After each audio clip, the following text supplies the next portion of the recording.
Well, welcome everyone. It's wonderful to see all the bright and cheery faces. Excellent. Larry's getting onto a computer in a few minutes, so we'll be able to see him in a minute. I just want to welcome everyone to the February 27th Citizen Oversight Board meeting. We have a lot to discuss today. I am calling the meeting to order.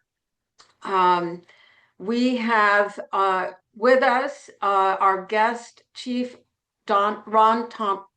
Yes, thank you. And we have our board members, Don Holden Hale, Don Long, Julia Richmond, Alfredo Reyes, and Larry Martinez. All right. I wanted to introduce our newest board member, Don Long, and he was appointed late last year, and we're very, very happy to have him join us. Don, if you wouldn't mind just sharing a couple of things to introduce yourself to the community. Absolutely. Thank you so much. I am so honored to, be here and have an opportunity to take part in a process that I think is just so important to our community. As you mentioned, my name is Dawn, and I've got about 10 years of leadership and people experience, and really look forward to learning so much from everyone, but being able to provide, anything from my background that will really help us be able to, continue to create transparency and, represent our public. Excellent. Are you a Denver native? I am not, but I will tell you that since we have moved here, it has absolutely become home. My daughter, my wife are just so attached to the community and what they're doing that so grateful to be here. Well, no worries. I've been a transplant since the 80s and still discovering, so many new and wonderful aspects of Denver. So welcome. All right. I wanted to inform the group that we closed applications for the board administrator on February 17th. And since then, the HR group was conducting phone interviews with the top candidates. Today, we have a meeting with HR to review the results of those phone screens. And I assume then that the interviews of the top candidates will be happening soon thereafter. Julie and I are meeting with HR today. I was pleased with the pool that we had. We had wonderful candidates, and we had to narrow it down. We had some good choices, so I am very optimistic that we're going to have a good board administrator final candidate to introduce to you all. Okay, the board continues to have 2 mayoral vacancies, and the mayor's office is currently evaluating applications that they received in the past month. We hope to hear from the mayor's office soon, depending to let us know what the outcome of their hiring, or sorry, not their hiring, their selection of possible replacements for those 2 seats. We're also, as you know, working hard on our annual report, which we anticipate being published by March 15th. We look forward to sharing that report with the community soon. Probably in the months of April, May, we'll be doing some forums to be able to share the results of the assessments that we've been making for the year. And I want to acknowledge that today, yes, Julia. I think what we said was March 15th is a Sunday and we were going to publish on the 16th. So just to make sure folks aren't waiting with bated breath on the 15th for that report to be published. It's always good to get that done and out. So if we can make it to the 13th, we will publish on the 13th. All right, sounds great. And I want to acknowledge that we're in the closing days of Black History Month and the time when we recognize Black American achievement. This work that we do today in community oversight of law enforcement has its roots in the civil rights movement of the 60s and 70s, and even before that. the belief that the people had power to determine their own destinies and that government institutions should reflect the community and be accountable to them. Chief Thomas, you've been a witness to those struggles here in Denver that we've had in the past, and you're an example of the progress that was achieved as a result of that activism. I'm sure when you entered the academy in 1989, the roster of candidates looked very different than it does today. And it's because of all of the efforts, both from the communities here in Denver and external to Denver, that we were able to achieve what we see today. Chief Thomas, along with Sheriff Diggins and the Department of Safety Director, three very prominent Black men in our community leading law enforcement agencies. I want to thank you on behalf of the Citizens Oversight Board for your 37 years of service to the Denver community. Chief Thomas, thank you so much. Thank you. You're welcome. All right, I will now entertain a motion to approve the minutes of February 13th meeting. So moved. Thank you, Julie. Second. All right, Alfredo. All right, all in favor say aye. Aye. Aye. Aye. Aye. Any noes? Any abstentions? Okay, the motion passes unanimously. All right, we are now at the point in our meeting where we allow for public comment. And let me see if anybody has raised their hands. Is anyone in the community who is attending as a public member, if you would like to raise your hand if you wanted to say anything to our board or just comment in general? I see Thomas Mays has raised their hand.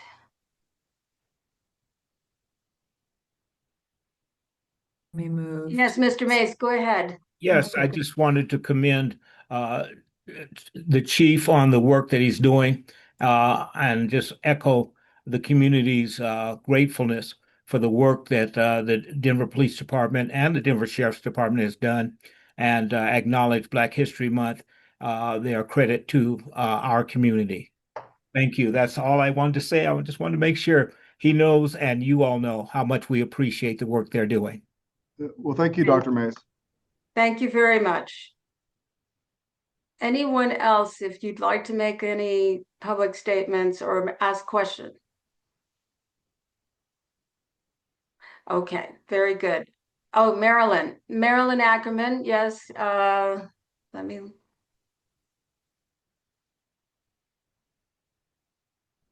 Marilyn, can you go ahead? We're having a fight over the internet here in our house right now. I also want to pile on to saying that thank you for acknowledging Black History Month and Chief Thomas and Sheriff Diggins' work and the progress that we are making and the progress that we hope to continue to make. But I also want to congratulate Don for joining the board and thank you for filling one of the positions. And we appreciate this committee as Together Colorado very much. Thank you. Thank you. Anyone else, if you'd like to make any statements or ask a question?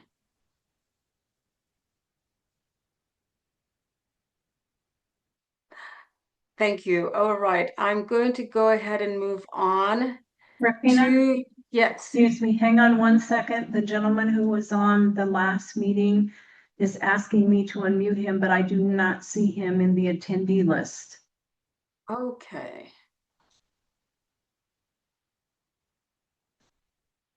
Do you see him at all? That was Mr. Royal. Correct. I don't see, is he a phone number perhaps? Let me look and see here. Oh, that number just went away. Yeah, I think that might be him. I didn't see a raised hand or anything. So just Okay. FYI, if he comes back in, I'll just see if I can't communicate with him. Okay, terrific. Thank you so Okay. much. I appreciate it. And we want to thank Nicole Taylor for helping us out during Daniel has left our offices, but works temporarily for us. But during the day, we asked for help from Nicole, and she has generously given us some logistical assistance, which we very much need. So I appreciate you, Nicole. Thank you. All right, we're going to go ahead and proceed with the guest discussion of Chief of Police Ron Thomas. And Chief, thank you so much for joining us today and giving us some time. We have a lot that has been going on in the media lately regarding flock contracts and et cetera. So why don't we start there? At this time, what I've been seeing is that we now have a new contract regarding cameras. And could you give us an update as to what's been happening there? Yes, thank you, Rafina. First, I want to just begin by, thanking you for your acknowledgement of Black History Month. I mean, certainly, I recognize that I stand on the shoulders of many who have come before me, and also understanding that a lot of our advancements are because of the community that we serve, and those things that they have pushed to want to see. And so, acknowledge that and appreciate that. As it relates to our license plate reader contract, obviously, we are currently under a no cost contract through the end of March. In anticipation of that contract ending, we put out an RFP for other vendors. The RFP was very specific in terms of sort of must-haves, in terms of things that we felt were essential to uphold our values and some of the community concerns that we had heard. And so I believe there were 5 different vendors who submitted proposals during this request for proposals. After careful review of all of those, it was actually Axon. Flock was one of the vendors who put in as well, but it was actually Axon who, after careful consideration of all of them, seemed to provide the best level of protection and meet all of our needs. And so we are moving forward with Flock. So while we have, when they have sort of won the bid, if you will, we are moving forward toward having a signed contract. We anticipate having that contract signed in the very near future, understanding that we really have to move very quickly in order to switch from the current Flock infrastructure that's now in place and transition to an infrastructure supported by Axon. Do you have any sense of the timing of possible Axon coming on board and the transition happening? I don't have any specifics. Obviously, we know that that there is a deadline. Obviously, those Flock cameras are going to be turned off on March 31st. And so we have planned for that. And so the desire is to have some installation of Axon cameras before that shutoff date. Do I believe that all of the cameras that that are going to be available to us through this current contract that is proposed by the RFP, do I think that they're all going to be up and running by that March 31st deadline? Probably not, but we do anticipate having some installation underway so that we're not completely blind on that March 31st date. And then obviously as quickly as humanly possible, get to a point where all of the cameras that we are promised through that RFP will be installed and operational. Sheila, you had a question. I had many questions. Okay, so let's start with the wind down of Flock, if we could. What is happening with the city's data that Flock has gathered in the course of its contract? So my understanding, and Cliff probably has a better understanding, and maybe this is an opportunity for us to discuss this in greater detail, like at a safety committee meeting or something like that. But my understanding is that the data belongs to us. And so we understand that that there is some issues with data in transit and data at rest. And so I think that understanding those sensitivities and vulnerabilities, I think we will do all that we can to make sure that all of the data that has been captured is maintained by us, and then no need to maintain that data going forward. So my understanding of the contract is that one of the things that made it unusual is that we did not have the provision that the city owned its own data. And so I am interested in making sure that if that is the case, which has been my understanding all along, that there is some, remediation that we can do in light of the closure of that contract. So, disagreeing on the facts there, but I would love to follow up with you, and obviously via the surveillance task force, we can discuss that as well. Sure. Okay, so that's the first question. The second question is, gosh, I've got a contract going through the city right now, and it's taken like 6 months. And so I'm interested in how we're going to execute a contract which is sort of covering a very high profile use case so quickly, and how you would get to an appropriate negotiation with the vendor and ensuring, appropriate data protections, et cetera. And obviously the RFP had some of that, but I'm just sort of interested in like how you would get through that so quickly. Yeah. Understand the concern there. Obviously, it's a very tight timeline. We knew that kind of going in. The mayor's expectation is pretty clear, though, that he wants to have some portion of the system in place. So that would mean contracts signed, the installation process having begun before that March 31st date. I'm sure that the mayor, this is a high priority for the mayor. So I think that probably helps, get through the process quicker than maybe some normal situations. The other thing is that we've got confirmation from Axon that they actually have the hardware available. So I think in a number of situations, and I think we're going to talk about flock drones here in a minute, but one of the challenges that we've had there, and the reason why we don't currently have any flock drones that are flying right now, is because they have a backlog of hardware, and so we've not had the installation necessary to move forward with that program. But we don't. What Axon is telling us is that they don't have that challenge in terms of they have available hardware to get moving right now.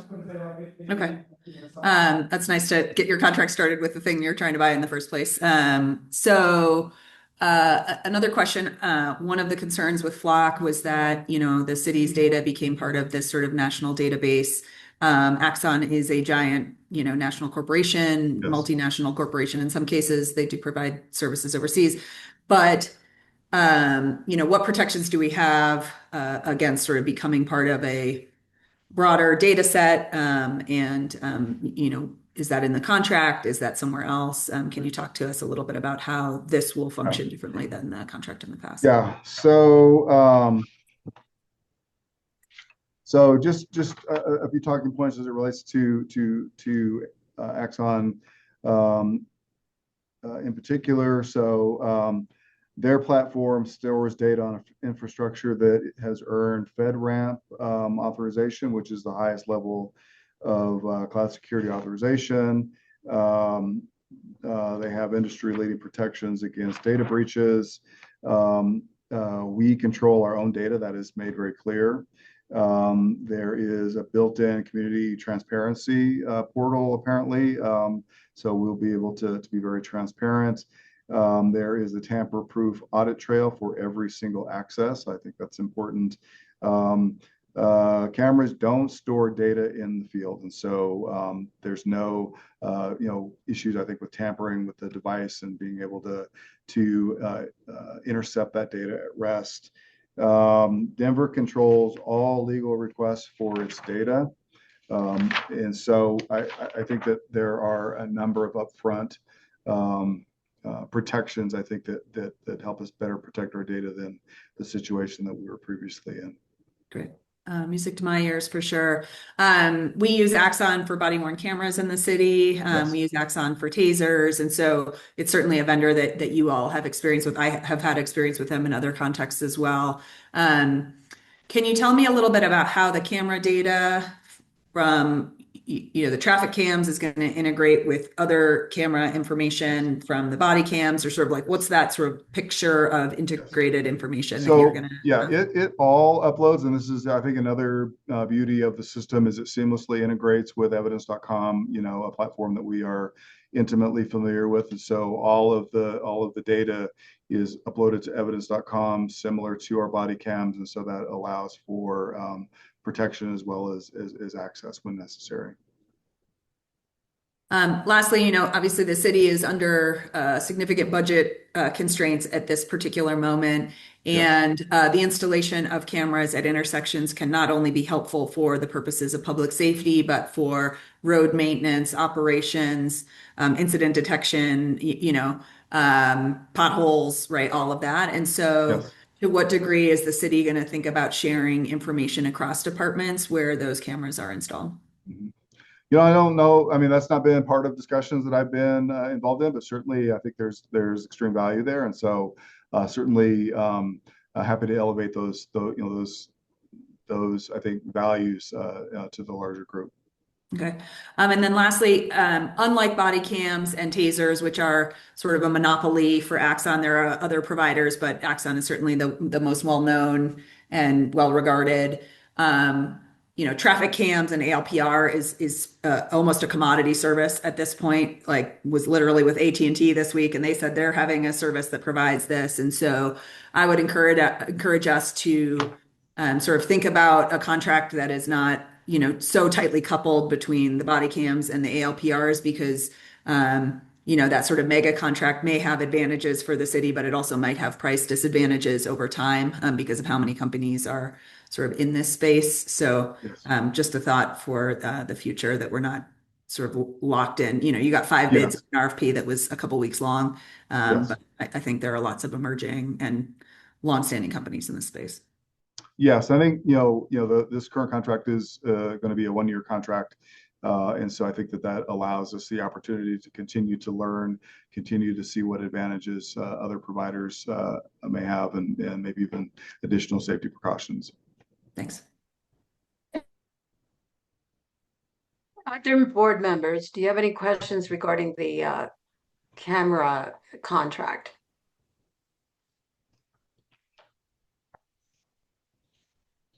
I have one more broadly, and it's some that we've touched in parts. However, Chief Thomas, I continue to question the efficacy of mass surveillance. Given ongoing concerns about privacy and civil liberties, what specific safeguards, audits, public reporting mechanisms are in place to ensure that mass surveillance tools are not overused, misused, or disproportionately impacting certain communities? Yes. And then on top of that, how is the department evaluating whether those tools are necessary and we're not just in a state of continual expansion because it's the next hot, sexy ticket item that everybody's jumping on board with?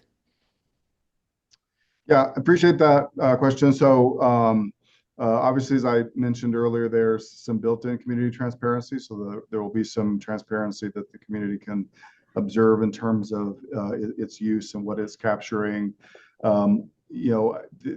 We had evolved in our operations with Flock to make sure that there are only certain data fields that you can that you can toggle to be very specific about what you're searching for, and so you're not going to be able to search for ICE or for abortion or something like that. And so not only are there going to be protections within the system to prevent you from doing things that we wouldn't want you to do, there's also going to be audit trails and audit checks to make sure that people aren't doing something that we wouldn't condone or that isn't consistent with our values. The other thing is that in terms of installation, I think in large part this was already done with the 111 that currently exist. I think we're very intentional in terms of putting them at specific locations and corridors consistent with crime trends and patterns. And then we will continue to do that. I think the footprint will probably be a little bit smaller, I think, for financial reasons primarily. But the other thing is that we're going to make sure that that they are not going to be within proximity to reproductive health care or gender affirming care facilities. And so understanding the concerns around that. And so looking at our current map and looking at proposed maps going forward, there is quite clearly an equal distribution in terms of neighborhoods within the city, whether you break it down by police district or by city council district. And so there's no additional emphasis on particular areas of town. Gotcha. Well, I look forward to continuing to have these conversations and hearing what's coming out of the task force as the conversation moves forward. Thank you, Chief. Yeah, thank you, Alfredo. John, you have a question? Go ahead. Yeah, thank you.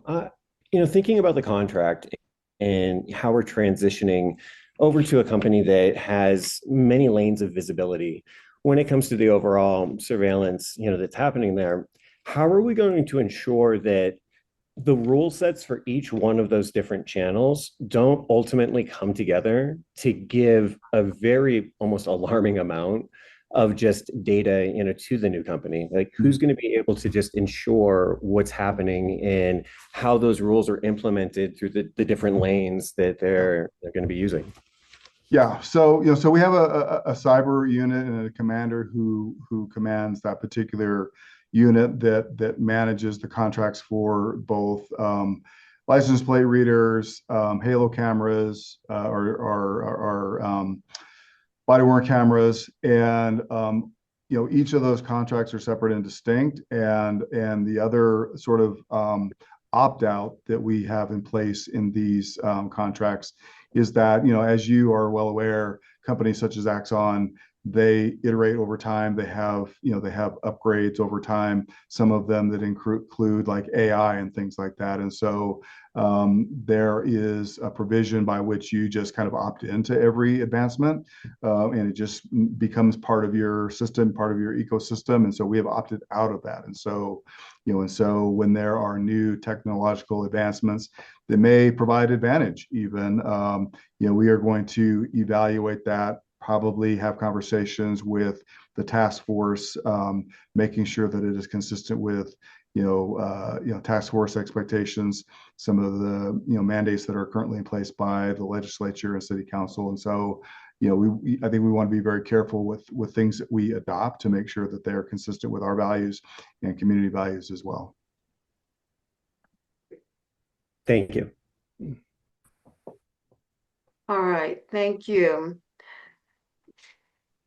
All right, the other question that we want to ask you, Chief Thomas, is regarding the status of the education-based development policy.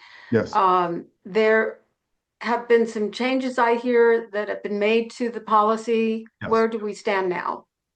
So honestly, it is currently in the executive director's hands. And so, I have produced a most recent draft policy and have identified the numerous recommendations, both from OIM as well as from community, that have been adopted or partially adopted. The overwhelming amount of those recommendations have been adopted. And so it currently rests with the executive director, and it's my expectation that in the very near future that we will start moving forward carefully with using education-based development. Any questions from the board? Yes, Julia. I actually wanted to go back a step, but because we didn't cover flock drones. Okay. But let's go back after we're going through EBD if we can. Yeah, let's focus on EBD for now. Okay. Go ahead. I do have a question, Yes. which is, I have found it unusual, having been on the board for almost 7 years. I guess that this is my 7th year on the board.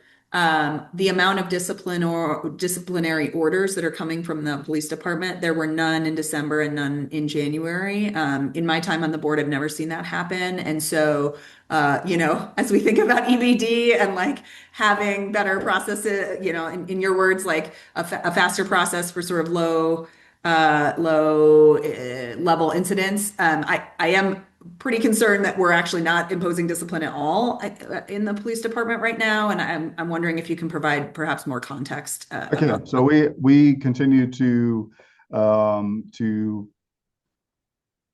hold folks accountable, provide discipline, even significant levels of discipline.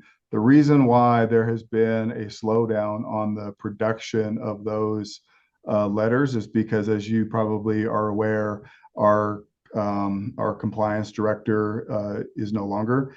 We are currently in the final stages of identifying that new director of compliance, and so right now, the person that is sort of responsible for a lot of that is also responsible for 3 or 4 other things in the director's office, and so that is what has caused the delay in issuing those orders. And so I fully expect for that backlog to be released as soon as this person is quickly identified and takes the role. And I think that part of the selection process is the understanding that there is a process currently in place, there is a backlog, and so how do you propose managing that backlog while also maybe conducting some process improvement. Yeah, I guess to me it sort of points to like, wow, this business process is really single-threaded with an individual, and a few things that come to mind. If you are to move forward with EBD, right, we're starting with this, I presume the biggest backlog in a while, since we don't have any resource to do that. And so like looking at the baseline that we're starting with for like, is EBD actually helping to, provide discipline more quickly? Like, anyway, I'm a little concerned that we're starting in a very unusual environment here. I'm pretty worried that we're talking about, the need to speed up a process where the loss of one individual in a department of many thousands of employees stops the process entirely. And I feel a bit concerned that, we don't have a secondary route. And obviously we want things to, go up to the right channels and all of that, but like, this feels like not a process that works. If an employee leaves, the whole thing stops. And so I just like, it is really unusual for this to be the case. It's really concerning because we have had cases in recent years where the discipline was dismissed because the process took too long, right? And so here we are with what is at least a few months backlog, if not more. And so I guess I want assurances from you that an HR matter has created a disciplinary matter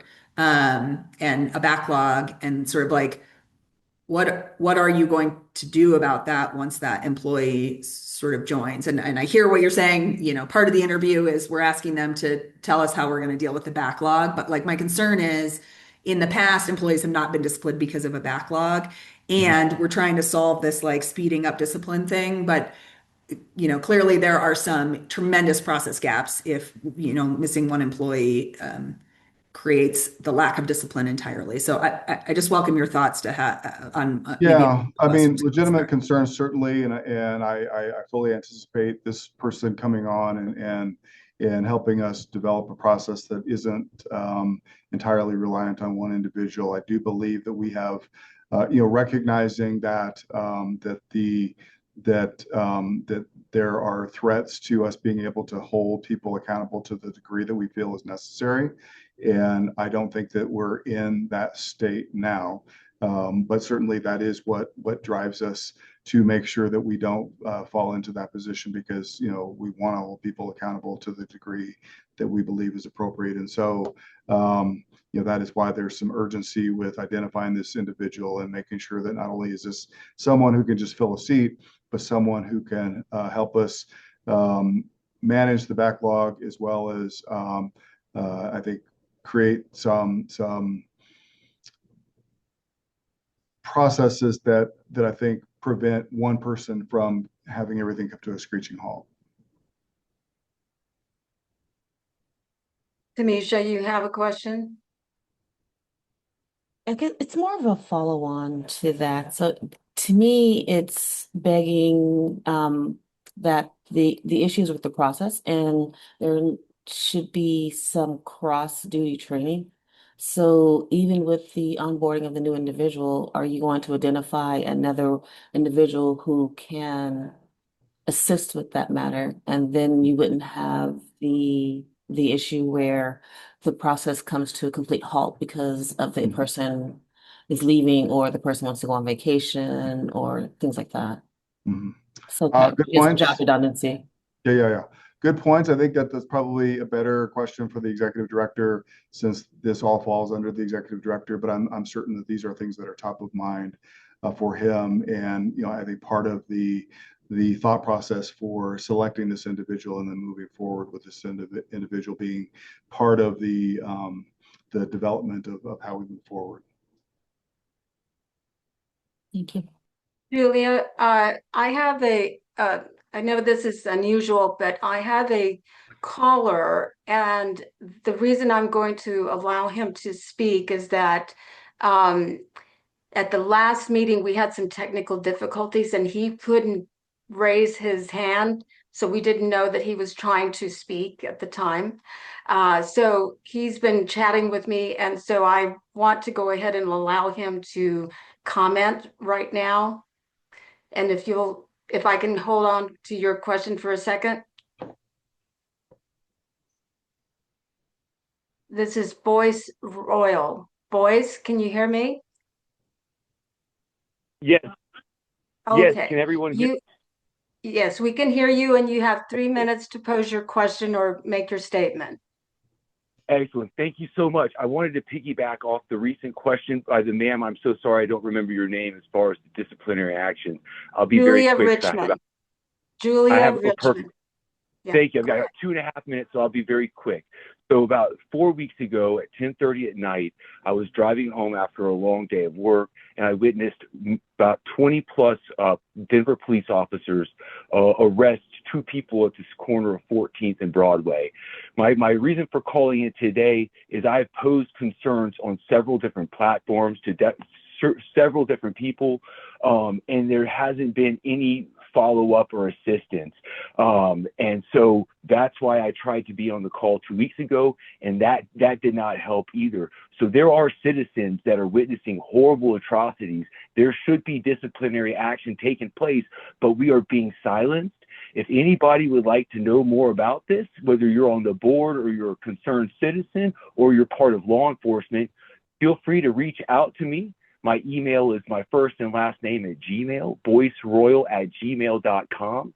But what I witnessed was 20 some odd officers drag 2 people off a street corner yelling for help. And those officers didn't identify themselves. They didn't identify the arrestees or They didn't tell them what they were arrested for.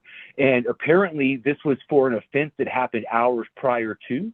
I have received one correspondence from the chief saying that they were doing this for safety, but my safety was in jeopardy.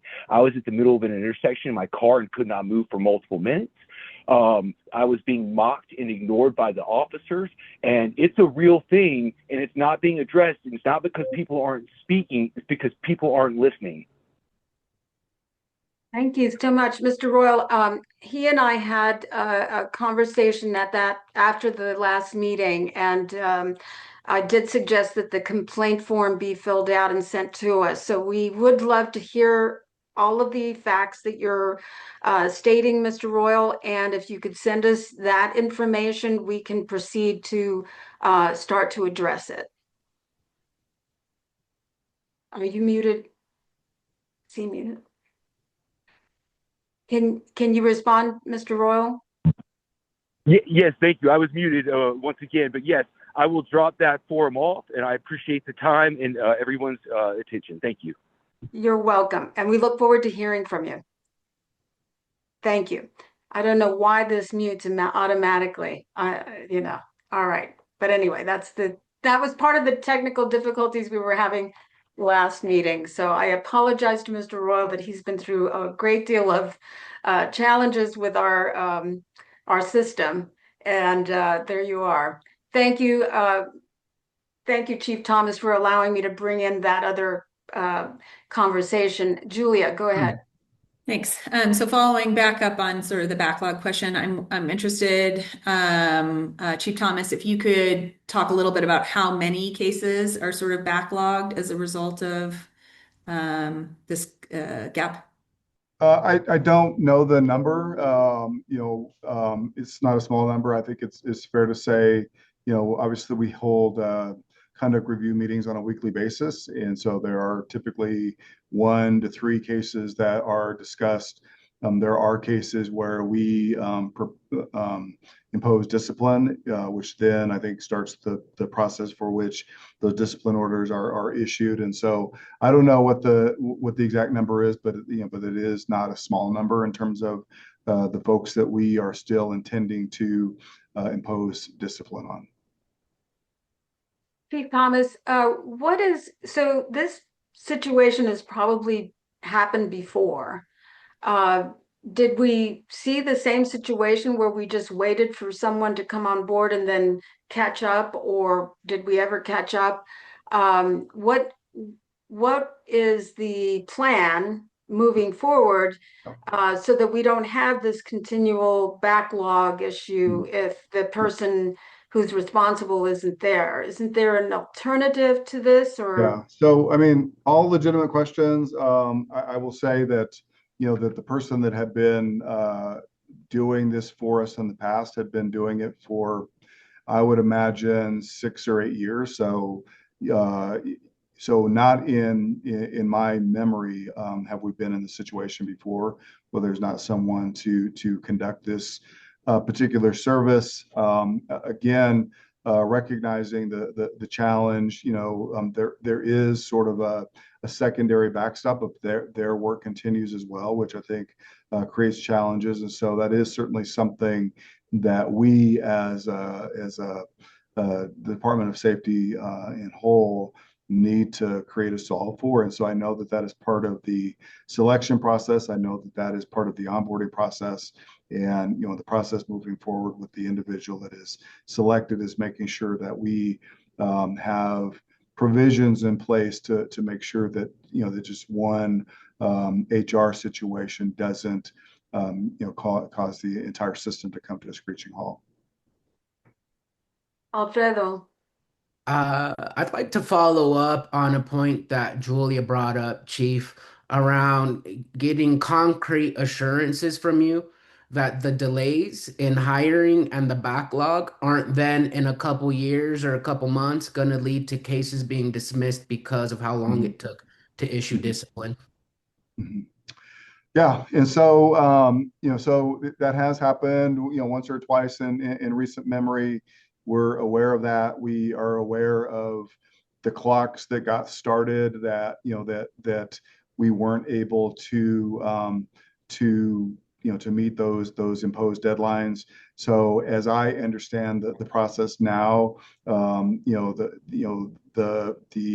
process has sort of been told, if you will, and so there is no significant urgent time frame with which we need to do something for fear of having a case dismissed or having discipline overturned. Certainly, it's a concern. It's certainly top of mind, and at the end of the day, we recognize 2 things. Number one, that individuals that we have proposed discipline for need to serve that discipline, and also I think that from a community transparency standpoint, we need to make sure that we're making public those orders so that people can be assured that we are indeed holding people accountable.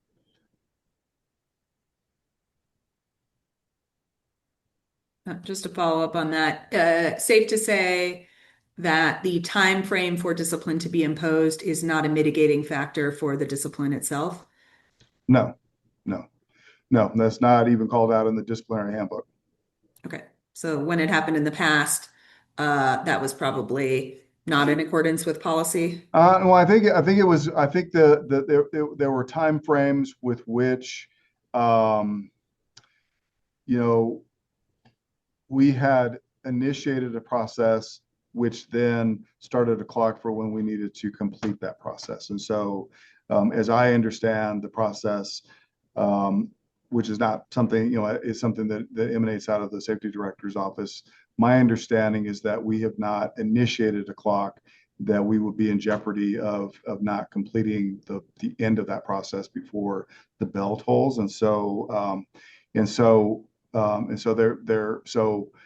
those situations where, those couple of situations where we did have to overturn or back out of discipline that we thought was appropriate had to do with the fact that we had initiated a clock and then we're not able to complete the process within the time frame that was prescribed. Okay, So yeah, what initiates that clock? that was my question, is like, been doing this a So long time my with you. understanding is that what initiates that clock is the officer receiving their contemplation of discipline. So they receive their contemplation of discipline, and then there's I'm really kind of speaking off the top of my head. They have 14 or 15 days with which to receive the discipline order, and then they have the opportunity to request a chief's hearing and all of those kinds of things. So these individuals with which we have prescribed discipline have not received their contemplation of discipline order, which starts that clock. And so when we have the person in place who can help us finish that process, then we can serve those contemplations of discipline, and then understanding that clock is running, the individual that is responsible for completing those orders of discipline can do that. Alfredo, you had raised your hand. Yeah, I think you clarified that, though. My question was going to be, so you're saying that no contemplations of discipline have been issued here in the last 2-3 months? For some time, yes. For some time.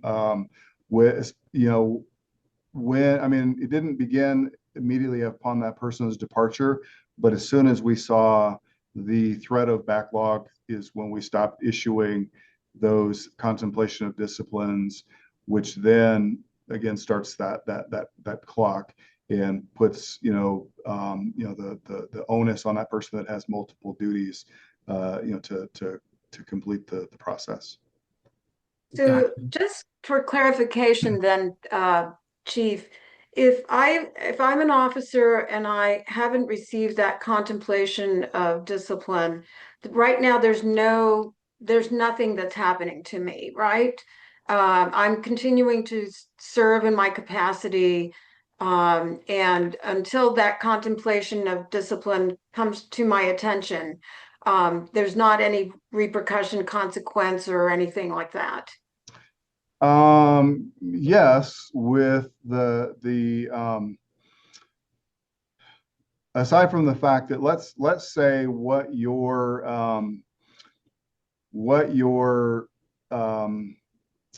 alleged offense is, if that's something that we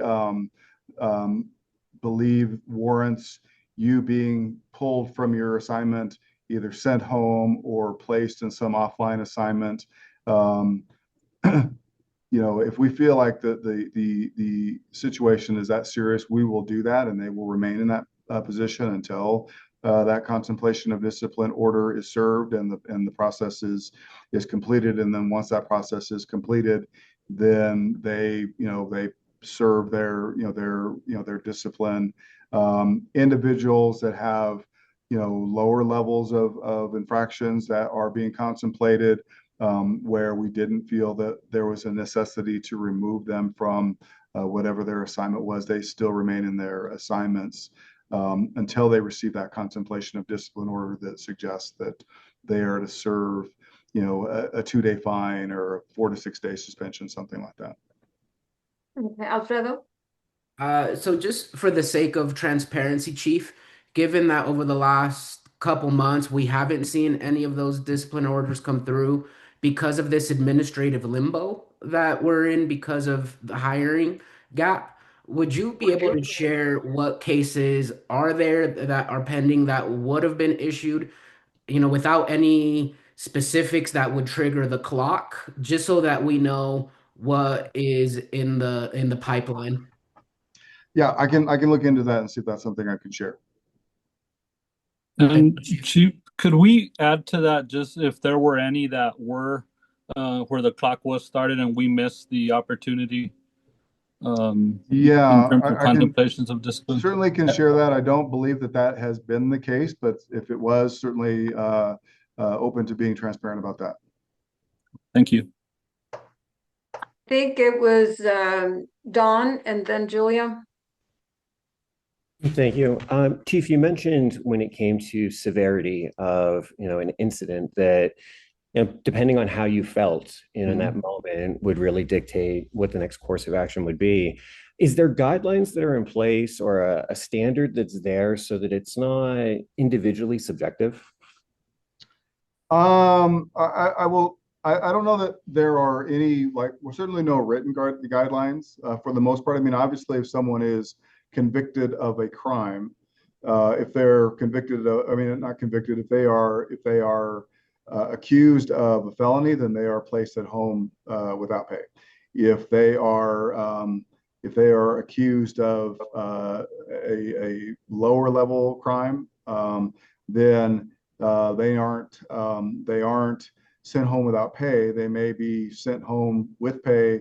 They may be placed in some offline assignment where they have no contact with community, no opportunity to take any legal actions like completing reports and things like that, conducting investigations, and so there are those guidelines that are written, and then in terms of decisions of whether or not someone is going to be taken offline or not. It's not a singular decision. So it's not just my decision. There's a collective effort to determine what I think is in the community's best interest relative to an officer's assignment, given the alleged facts of the allegation. I appreciate that. Given just the kind of limbo that we're in right now through this transition, how does that work with prior infractions? Is that something that, is being considered in that moment? Does that make maybe a lower level offense something that's a little bit more significant and could potentially be missed? Yeah. So yes, there is a contemplation of whether or not someone has a sustained case against them. I think that is used to increase the discipline level. So, if someone has had a conduct category B offense within 5 years, then the next conduct category B violation, the presumptive penalty increases the discipline level.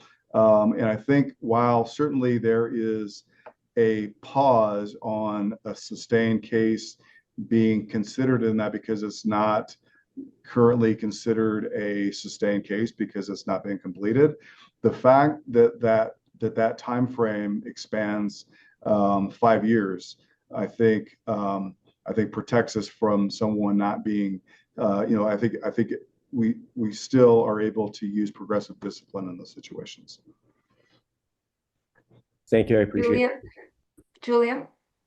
Yeah, I guess while we're making a data request, I'd love to understand sort of how many officers are currently awaiting discipline on admin leave with pay and then without.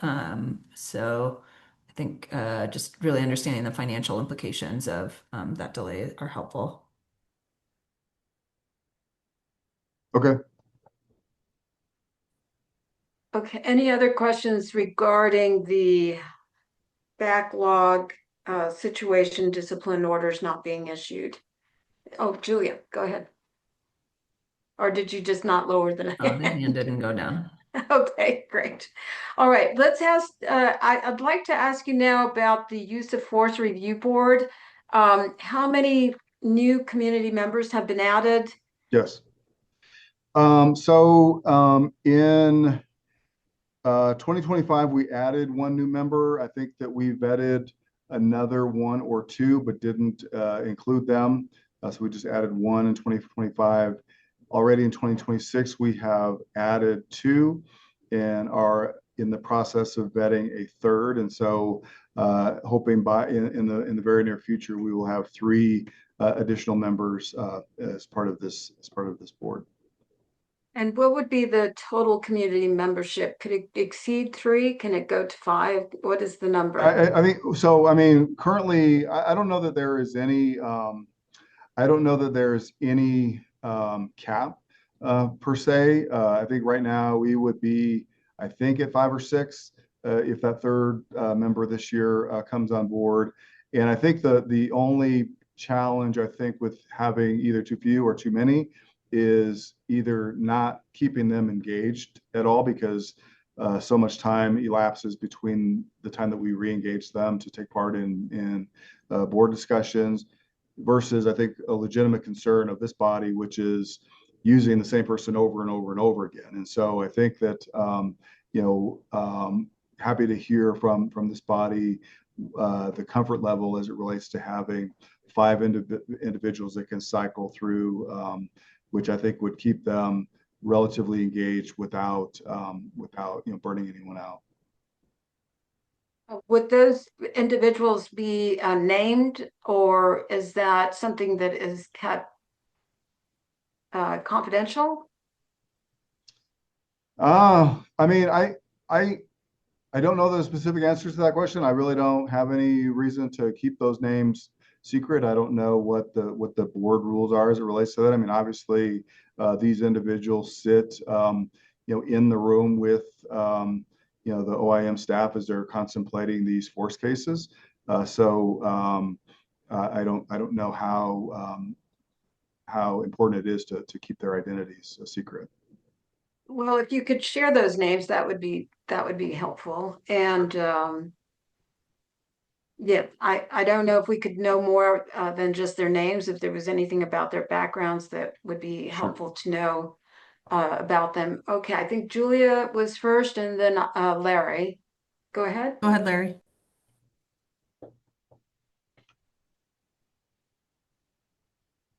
Go ahead, Larry. I've been asking Larry, questions. You're right, muted. Sorry.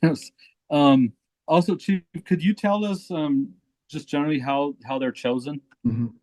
So we take recommendations, and so I can tell you that one of the individuals was actually recommended by Daniel. And so, we take recommendations from communities. So we have, we have asked City Council and their partners to provide names. We've gone out to community at the various community meetings that we attend, either my meetings or other district commander meetings, expressing interest.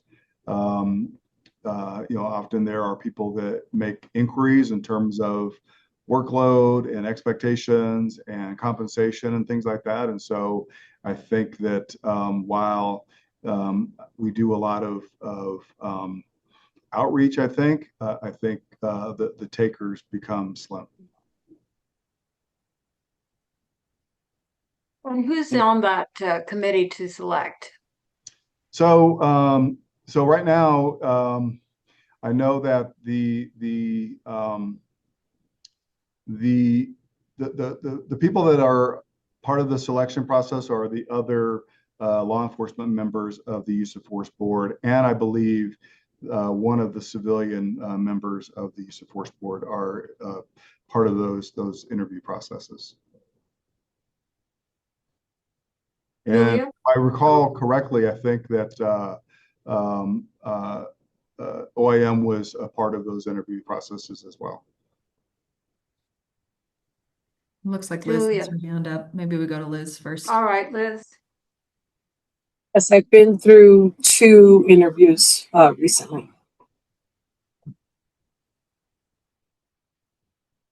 Did you have a question? No, I think she was just clarifying that she has been involved in Oh, okay. the most Great. recent interview processes that we had. I know I am. Great. Julia. I wanted to go back to flock drones. Sorry, we got very distracted from that. I was going to go to them next, so let's I go ahead. know. Are we done with use of force board? Do board I members think have so. other questions? Yeah. Let's move on to the flock drones question. Okay. We just moved away from a contract with a company that seemed to not have appropriate data protections for the city. We have another ongoing contract with them. It sounds like from your standpoint, based on what you just said, that the drones haven't even been delivered because they have a backlog. Can you talk about sort of what your thinking is with regard to flock drones and if it's even worth, sort of completing this contract, or if we could maybe procure with a more competitive effort? So, as I've discussed before, so we, right around ICP, were approached by a number of drone vendors. We ultimately selected 2 drone vendors, which we feel are industry leaders in this space, that being Skydio and Flock. Entered into no cost contracts with them to conduct pilots in Denver. We were able to very quickly sign contracts with both, actually.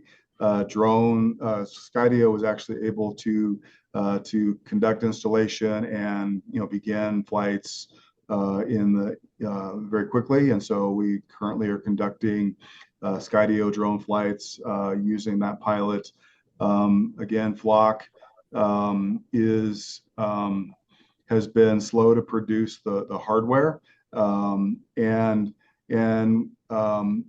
maybe given the posture that we're in currently with Flock having canceled or decided that we were not going to move forward with the ALPR contract, they may not be willing to deliver and complete the terms of this particular contract. The only thing that I will say in terms of our justification for contemplating at least continuing with if they were able to deliver the hardware. One, I think that there is a significant distinction between Flock ALPR and the Flock drone. So Flock Aerodome, as it's called, actually is a completely different subsidiary, and so Flock, the company, I think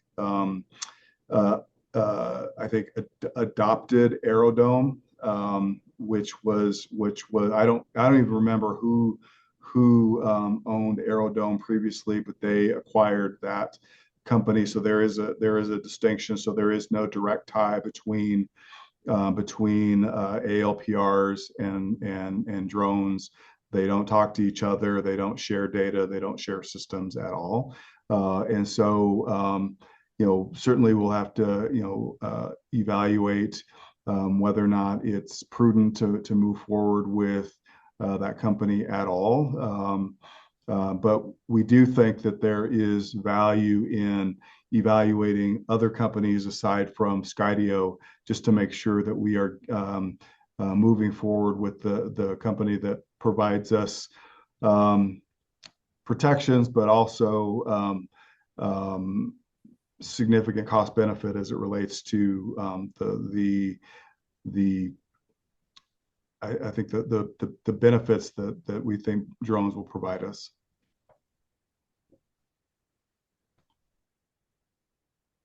Okay, thanks. Any other questions from the board members regarding the drones? I just got advice that Al Gardner, the Department of Safety Executive Director, is on. Does anybody have a question that you want to ask that may be a follow-up to some of the questions we've been asking the chief? I think, Madam Chair, the follow-up on where EBD is currently standing within his department and next steps would be a helpful and timely update. Director Gardner, if you're able to, let me see if I need to unmute you. Let's see. I no Looks like he longer see him on disappeared. the attendees list. No. Yeah, he disappeared. Let's see if he popped. He might have got cut off. He might pop back on. Just when the question comes. Yeah. Okay. He might next time come in incognito and therefore isn't subject to any questions. So anyway, all right. We don't want, okay, that's fine. All right, any other questions? Yes, Liz, go ahead. We did receive a version of a draft policy from the Director of Safety's office recently, so it is with us and we are working on it. Okay. One last question, Chief Thomas, was regarding the information that goes out into the closure letters to community complainants, particularly when the case has resulted in sustained policy violations. Yes. So in our 2024 annual report, we specifically shared our concerns about changes to those letters in which complainants were instructed to pay for records requests if they wanted more information about how DPD handled their case. And so we wanted to just get an update from you as to whether any changes have been made to those closure letters, and if so, what are the changes that have been made? So as you know, I think, following that recommendation, July of 2024, we began sending out closure letters both for sustained and not sustained cases. Obviously, we've always sent out decline letters for those cases that are declined. 2025, we began to provide much more detailed information both in the decline letters and in the closure letters, regardless of outcome. In addition to that, we have added the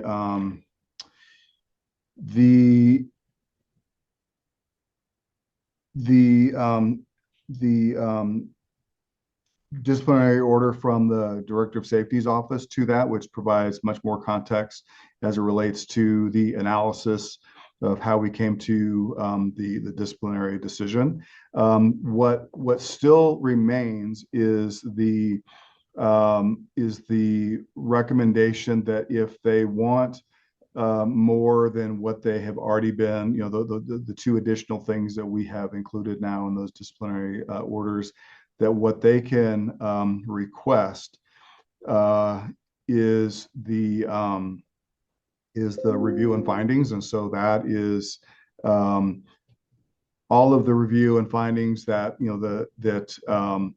that occurs within the conduct review office, applying the disciplinary handbook and the matrix and coming to the conclusions that were come to. And right now, the reason why there is a suggested cost with that is because there is significant workload involved in providing all of that documentation. I mean, it's similar to core requests that are made for emails, texts, documents, all of those kinds of things. The workload that is involved in collecting and potentially redacting all of that information is cumbersome. And so I think, as in many other processes, there is reasonable fees for that. Would you provide us with perhaps a redacted letter that has recently gone out to show us the analysis that you provide them and also what kind of information they're getting? That would be very helpful for us to actually see one. Sure. And the other thing that I will add is that obviously the letters of discipline that come out of the director's office, I mean, that will be the purview of the compliance director. And so as we identify a director. I think that those are things that we can work collaboratively on, making sure that we, I think, provide reasonable amounts of information to complainants so that they understand, one, what the outcome was, and two, what the contemplations were as it relates to the decisions that we came to. Okay, fantastic. Okay, I see that Director Gardner is on. There was a question. Let me unmute you. Director Gardner, can you hear me? I thought I unmuted you, sorry. No, it's not letting me unmute him. Oh, there he goes. Okay. Hello. Hello, go ahead. Go ahead. I haven't been, I haven't been listening in for the past probably 5 or 10 minutes, so I don't know what you asked me. Oh, sorry. Okay. Yeah. You were on and then you weren't, and there was a question probably in between that time frame. Okay. Alfredo had a question. Yeah. Director Gardner, thank you for joining us. Mhm. Earlier, it was asked of Chief Thomas if he could provide us an update with where we stand with EBD. Yep.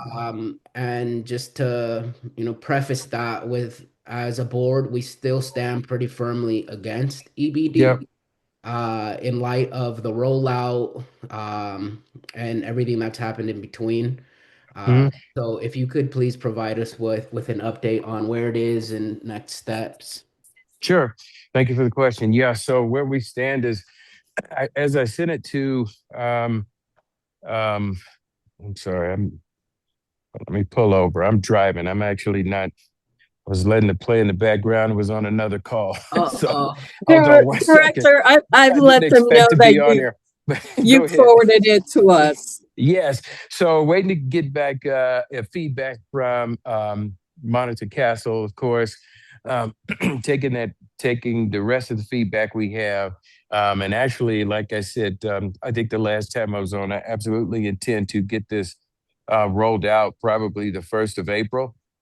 Unless there's something glaring that's very different than what we have outlined, and it's just, changes the whole scope of what we intend of EBD to be, then I fully intend to do that.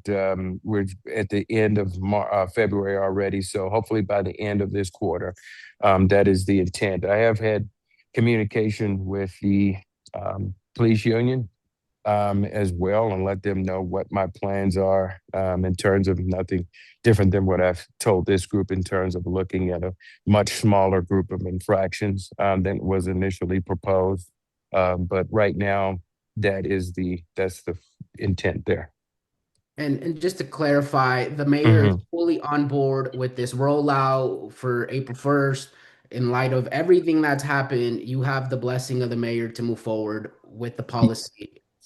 Yeah, we have full support of the mayor, and the mayor understands the complexity in it, and the difficulty in it being a new way or an additional way that we look at discipline and see it as an additional layer. But he definitely fully supports Chief Thomas and I, and what we would like to add to this. Yeah, and I think the last thing that I'll say on that is how deeply, deeply disappointed I am with the mayor and how this is rolled out and how lack of respect he has shown to the Citizen Oversight Board in not only appointing his 2 seats, but engaging with us in any kind of conversation on this matter. One thing that I would like to bring up in terms of any rollout is that I would like to see what the evaluation of this pilot project is going to be before any decisions get made. A true evaluation from a neutral evaluator is very critical.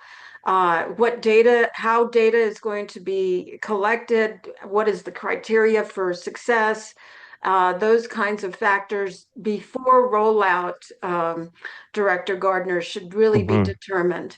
So that's going to be important for us to have as well, and as the revisions, what is the follow-up piece and what is the time frame for measurement? Too long and then you basically institutionalize the project, too short and you may not have adequate data. So evaluation is going to be an important one that I hope we get to participate in that conversation with you on. Absolutely. Absolutely. Yep. And it's like I said the last time I was on, that's the way that I intend to do it. And hopefully by next time I'm on with you, we can have those different time frames laid out there. But I agree with you 100%. Okay, thank you. Mm-hmm. All right. Other questions to the chief? I know we're past time, but I think this has been a very good conversation. Any other questions to Chief Thomas?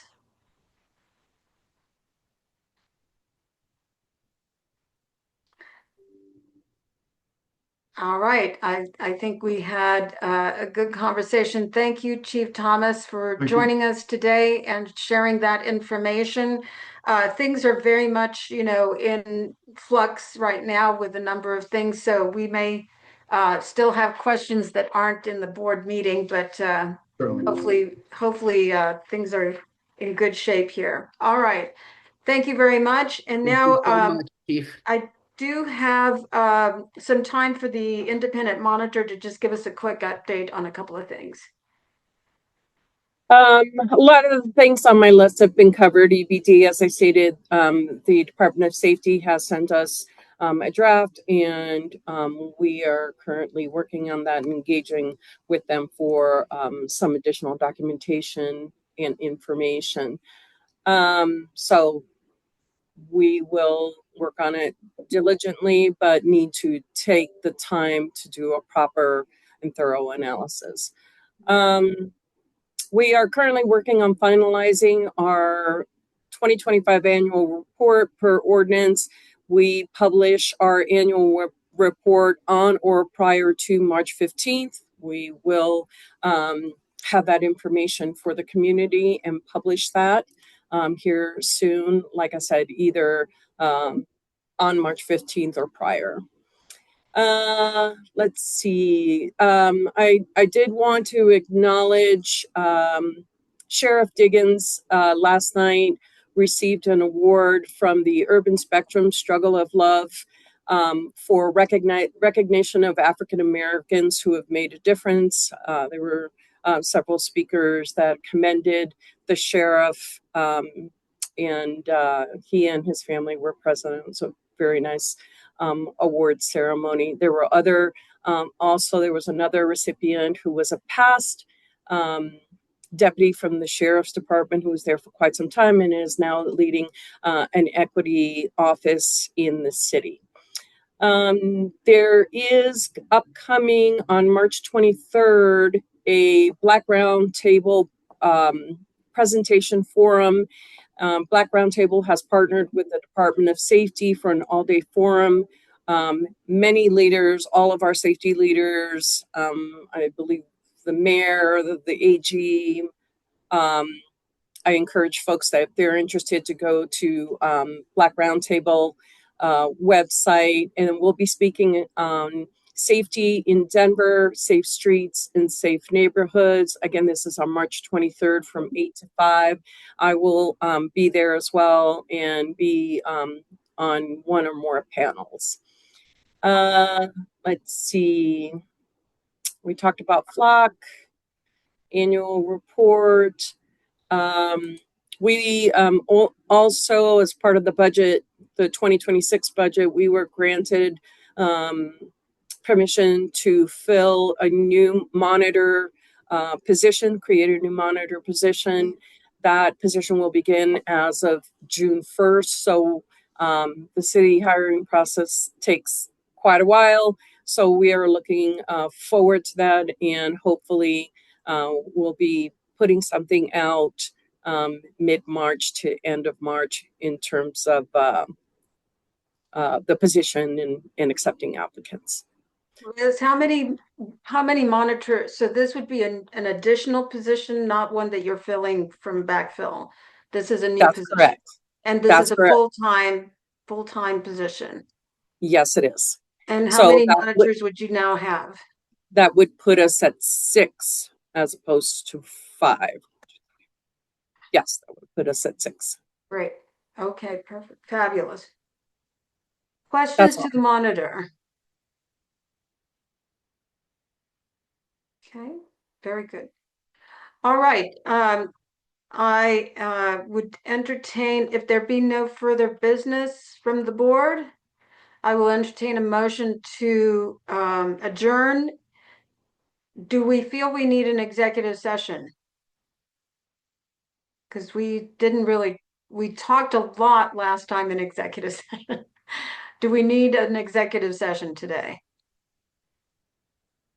I leave that up to the chair. Right. I just was going to ask the monitor, do you have matters of ongoing public concern that are we need to address subject to discussion in executive session? Yes, perhaps we should briefly. Okay. All right. Very good. So I'll entertain a motion to adjourn, and then I'll proceed with a motion to go into executive session. Nicole? I just want to make sure that Don Long got the invite for executive session. There are 2 Zoom links, one for the public session and one for the executive session. Did you get the second one? No, I only received the first one. I only have one as well. I can forward the one that's on my calendar. Okay. Yeah, I was going to say I have it too if you need me to forward it. All right. Go ahead and send to the entire board, Nicole, please. That way, everybody gets it. All right. A motion to adjourn. Julia, you moved. Do I hear a second? Second. Thank you. All in favor? Aye. Aye. Any noes? Any abstentions? All right, unanimous. Very good. We will move into executive session for the purpose of discussing confidential information about an internal investigation or other material subject to the deliberative process privilege. All right. All right. Thank you all. We'll see you in a few minutes.